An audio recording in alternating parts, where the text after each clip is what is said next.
एवं प्रवर्तितं चक्रम् नानुवर्तयति हया आधायुरिन्द्रयामरामो मोघम पार्थ सा जीवति। हे पार्थ, जो पुरुष इस लोक में इस प्रकार परंपरा से प्रचलित सृष्टि चक्र के अनुकूल नहीं बरतता अर्थात अपने कर्तव्य का पालन नहीं करता, वह इंद्रियों के द्वारा भोगों में रमन करने वाला पापायु पुरुष व्यर्थ ही जीता है। अब अगले श्लोक में क्लियर हो गया कि जो इस तरह का कर्तव्य कर्म नहीं करता वो अपने जीवन को पापायु पुरुषों पापायु पाप मतलब पाप से गढ़ा हुआ अपने जीवन को पापमय बनाकर यूं ही अपने जीवन को व्यर्थ कर लेता है, पापों में फंसाकर।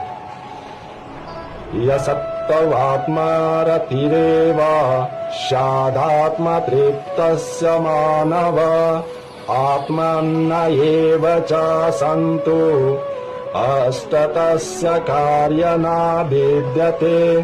परंतु जो मनुष्य आत्मा में ही रमन करने वाला और परमात्मा में ही तृप्त तथा आत्मा में ही संतुष्ट हो, उनके लिए कोई कर्तव्य नहीं है।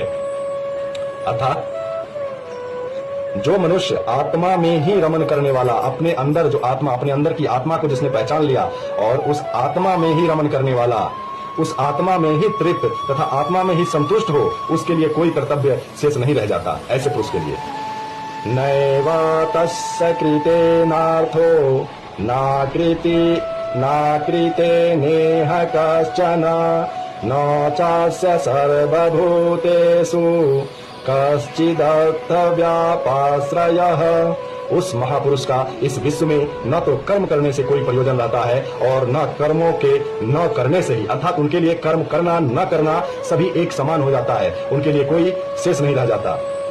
कोई प्रयोजन कर्मों के न करने से ही कोई प्रयोजन रहता है तथा संपूर्ण प्राणियों में भी इसका किंचित मात्र भी स्वार्थ का संबंध नहीं रहता, अर्थात संपूर्ण संसार से मानव मात्र से उनके अंदर किसी भी तरह का स्वार्थ का लेस मात्र भी नहीं रहता। वह निस्वार्थ जो भी कुछ करते, जो भी कोई काम करते हैं, कोई भी कर्म करते हैं, वह बिना स्वार्थ के करते हैं, उनमें कोई स्वार्थ छुपा नहीं रहता।